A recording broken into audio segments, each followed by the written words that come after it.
So it's time for the sprint race, and Antonelli gets pushed by a pastry and almost ends up as a sausage roll. There's pit stop chaos at lap 13. Have you started the main race yet? Anyway, it's time to say go, go, go for the main race. Verstappen holds on to the lead but pushes Lando out. Lando cries like a little baby.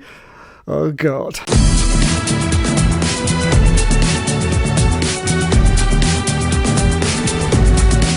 Hello everyone and welcome back to a brand new video. Yes, it was the Miami Grand Prix and I have to say, fantastic. Yes, wasn't quite a Bobby Dazzler, but I definitely give it a 7 out of 10. Yes, a solid 7 out of 10. It had it all going on. Even the sprint race was pretty exciting, even though I don't like sprint races. But anyway, let's get on with it. Now, you've seen the title of the video where I'm saying that Lewis Hamilton is a legend for his team radio, and we'll get to that in a moment. So first, we'll start with the sprint race. And as I said in the preview, Antonelli gets pushed off from the start by pastry after the restart. Of course, they tried 3 laps in the rain and that didn't quite work. Anyway, went on to lap 13. There was some pit stop chaos. Verstappen and Antonelli make contact, yes, because the Red Bull team unfortunately released Verstappen too early and out he came and smack, bang, wallop. That was half of Verstappen's front wing disappeared. And then Sainz gets a puncher, and then on lap 15 Alonso was into the barrier. Yes, Alonso was into the barrier. The safety car came out because there was contact with Liam Lawson, and Toto Wolff said to Antonelli not to worry about it. He said it's a mini race, it's not important. I just love that quote from Toto. That's my feelings entirely on sprint races. Mini races, not even important, and even more so since 2024 that they're not really important. I mean, you get points, but they're not really important. I mean, from 2023 they did actually count for in the race, but now it's a completely separate entity. It has no connection with the main race whatsoever. And I think that's good. I think that's a right decision that they made for 2024. And yes, so it's got nothing to do with the main race whatsoever. So yes, have their little sprinties and just get on with it, and then we'll wait until the main race. The main act comes along. Yes. It's like you're getting your first course and then you get your main course later, basically. And that's how I feel about the sprint races. Anyway, in the end, Lando Norris won the sprint race. Oh my goodness, yes. Anyway, on to the main race we go now. And on lap 1, Verstappen held on to the lead, of course. Lando loses out, and of course, the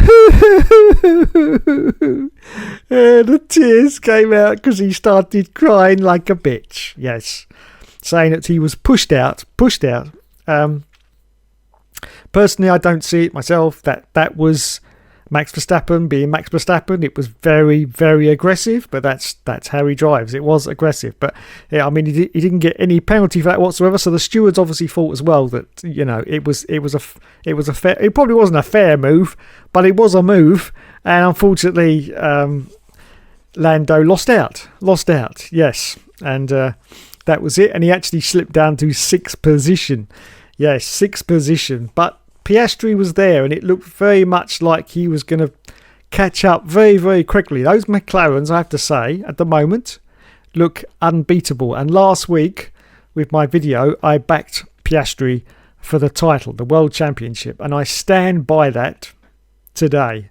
I think he will end up being World Champion in the end, because I just think he's just that little bit too much for Max at the moment. Max, well, he's got a car that isn't ultimately competitive. It hasn't got that ultimate pace that he's had in the last few years, unfortunately. It's a good car, it's a fast car, but it hasn't got that ultimate pace. And he was certainly outclassed today at Miami by the McLarens, it has to be said. Well, especially Oscar's pastry. But anyway, we'll get to that in a minute. So Lando loses out. He went down to 6th position. Then Jack Doohan gets a puncher. This was all on the first lap. So it was exciting stuff. Now on lap 2, the virtual safety car came out. Doohan was then out at that point. Then on lap 3, the virtual safety car was still out, and then it went in, of course. And on lap 7, Norris overtakes Russell, and he's up to 4th position. So Lando Norris, for me, 6th place. I must admit, he did really show some commitment to try and get past and get back up again, and he did pretty well, I have to say, pretty well. Then we go on to lap 9. Norris was then up to 3rd position, which was pretty decent. Lap 10. The positions after lap 10 was in 1st position, Verstappen, 2nd for Piastri, 3rd for Norris, 4th for Antonelli, 5th for George de Russell, and 6th for Carlos Sainz. Then lap 14, Piastri then takes the lead, yes, in a fantastic battle, I have to say, with Max Verstappen. I really, really enjoyed that. That was just pure class. It really was pure class, and congratulations to both drivers, even though they were pushing it to the limits. It was fairly clean. I'd say fairly clean, not complete, but yes. Anyway, well done to Piastri. He takes the lead. And then on lap 17, Lando Norris then passed Max Verstappen as well. Yes, Lando passes Max. But then Max took the place back because apparently when Lando passed him, it was a bit of a debate about track limits. And then, of course, Max started whining. He should give me the place back. And so he did, so that there wasn't going to be any steward's inquiry. And then, of course, in the next lap, he just we overtook him again. So it wasn't really much of a problem. On lap 22, then, the positions were Piastri then now in the lead. Norris in 2nd place. Verstappen dropped down to 3rd. Antonelli in 4th. George de Russell in 5th and Alexander Albon in 6th position. Then on lap 28, Berman was out. Slight bit of smoke I thought I saw at the back of that car, but it certainly wasn't smoking as he pulled up and stopped the car. But I just thought I saw a little puff of smoke out the back, so it could have been an engine problem. Then we move on to lap 29 and the virtual safety car comes out once again, and it does start to rain, but unfortunately the rain didn't live up to the promise of actually coming down. No, it was just sort of in the background basically, and really didn't make any sort of inroads into the race whatsoever. Then Oscar's Pastry pitted on lap 30. Russell also pits. He has a very bad stop, but he still manages to jump Maxi Boy Verstappen despite that very bad stop. Now on lap 30, Bortoleto is out due to an engine failure. He was on the radio and he reported that guys, I can't drive this car, guys. I can't drive the car. No, it's not me, it's the car. So Bortoleto was out. Then on lap 31, we had a fantastic battle. Sainz passes Charles Leclerc and Albon passed Antonelli. Yes, they're both Williams drivers, and I have to say that was great to see. I said at the start of the season I was hoping that Williams were going to perform well, and I have to say they are performing well. They're not quite got the pace I was expecting. I was expecting a little bit higher up the grid, but they are certainly coming along, so well done to Williams. Then on lap 34, we had the virtual safety car, but that then ended, and Leclerc and Lulu then get past Carlos Sainz. And lap 38, Liam Lawson is out of the Grand Prix. Lap 39, Lulu swaps with Leclerc. And then he comes out with some team radio, which I thought was just classic, absolutely classic. Anyway, we'll get onto that in a minute because that's a separate issue. And on lap 53, because nothing really happened after lap 39, lap 53, Leclerc then swaps with Lulu.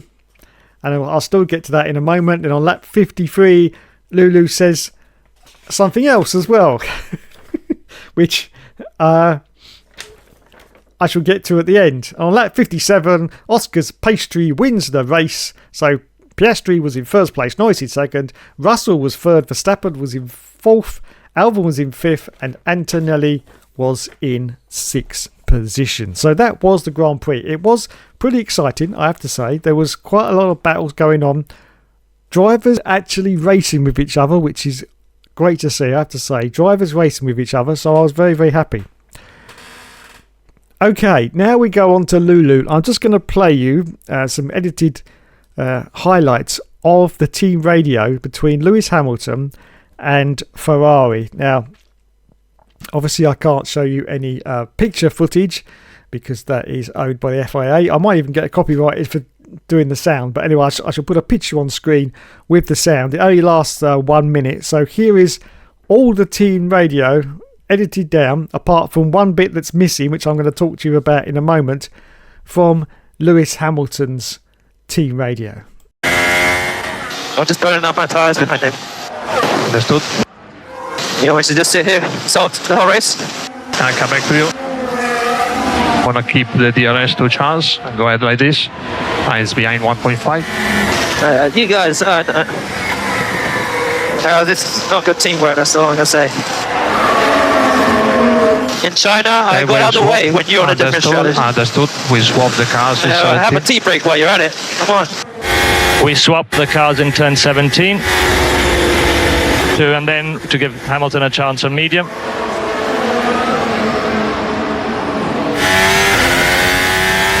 We're going to swap the car in 17.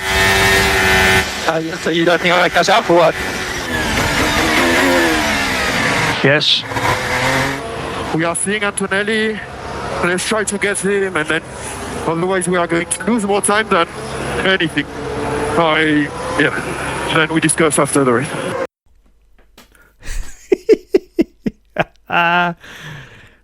What has Lulu been putting in his cup of tea? What has he been putting in his cup of tea? That was just classic stuff. There was one missing at the end, which they didn't add to it. On lap 53, they were talking about over the radio about Carlos Sainz, and Lewis Hamilton says, "You want me to let him past as well?" That was just brilliant. Now you can clearly see Lewis Hamilton is a little bit frustrated, yes, at Ferrari with some of their decisions. And I have to say, his race engineer, whose name does escape me, I'll have to look his name up. He just seems like a bit of a Forrest Gump to me. Life's like a box of chocolates. You never know what you're going to get because he just seems very, very slow in his decisional responses. And Lewis is driving around a circuit. These decisions have to be made very, very quickly. You can't, as Lewis said, have a tea break while you're at it. Come on. I mean, that's just absolutely brilliant from Lulu. That really is. I've never seen him, in fact, obviously, all I can say is Toto must run a very, very tight ship. And they seem to be a little bit too relaxed at Ferrari, and that unfortunately is affecting their decision making, because you can't be relaxed. You've got to be on it, and you've got to be on it very, very quickly. But I can see Lewis's frustrations. I really can, because some of the decisions that they're making are weird, and they're also very, very slow, very, very slow in their decision making. They need to really pep that up a bit. Otherwise, I don't even know if Lewis is going to last the season, because that frustration. But it's great to see, and it shows that Lewis has still got a lot of fire in his belly. So I love it. I really do love it. But in terms of cringy listening to it, it is rather. It's a bit embarrassing for Ferrari, to be honest, to actually have this is their driver, and he's just basically criticising decisions they're making. Don't forget, Alain Prost was sacked from Ferrari for criticising the team. He was sacked. Yes. So, Lewis has to be careful. Because, I'm not going to say that's going to happen, but he's really pushing the envelope. He really is. But as I say, I find it's great to see from Lewis Hamilton, really is. And I hope that we see some more. Anyway, so that was basically the Grand Prix once again in a nutshell, just in 10 minutes. As I say, I'll give it a 7 out of 10. A very good Grand Prix in terms of battles on the circuit. I was very impressed with those, I have to say. And so, great Grand Prix all round. And so we end with our favourite part of the show. Yes, it's the driver stand-in. So first place at the moment, we have Oscar's Pastry with 131 points. Lando Norris is in second position with 115 points. Third position is Maxi Boy with 99 points. Fourth for George Russell with 93 points. And in fifth position, it's Charles Leclerc with 53 points. That's quite a huge gap between him and George Russell, I have to say. Kimi Antonelli is in sixth place with 48 points. Lewis Hamilton, still can't get over that team radio, is in seventh place with 41. Alexander Albon is in eighth with 30 World Championship points. That's pretty decent from Williams, I have to say. Pretty decent.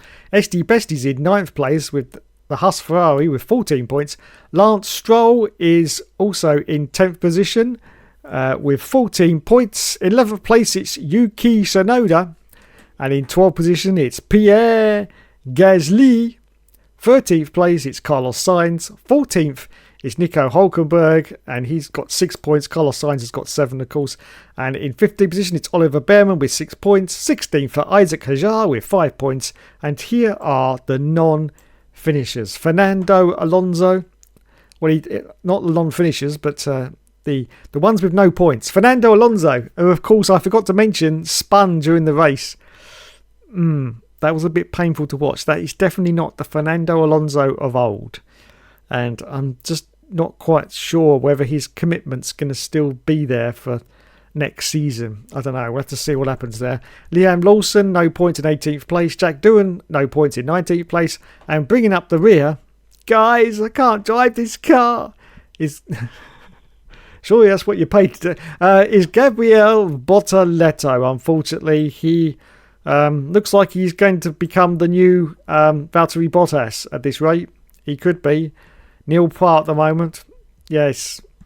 His teammates got some. Yes, there he is. His teammates got 6 points. Not that impressive, but it's 6 points more than Gabriel has got. Yes, so there you go. Gabriella Bortoleto is not looking good at the moment.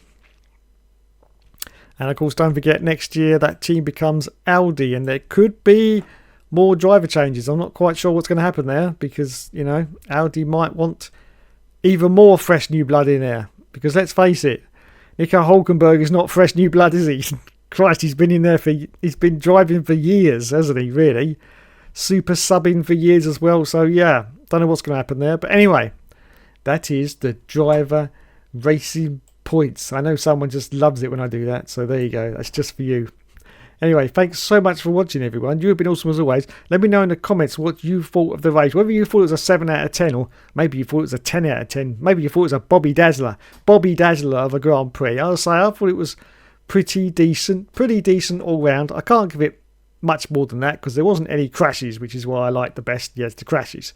So I can't really say, you know, too much about that. But I'll give it a solid 7 out of 10. So there you go. That was the Miami Grand Prix. Thanks so much for watching, everyone. You have been awesome as always, and I'll catch you in the next video.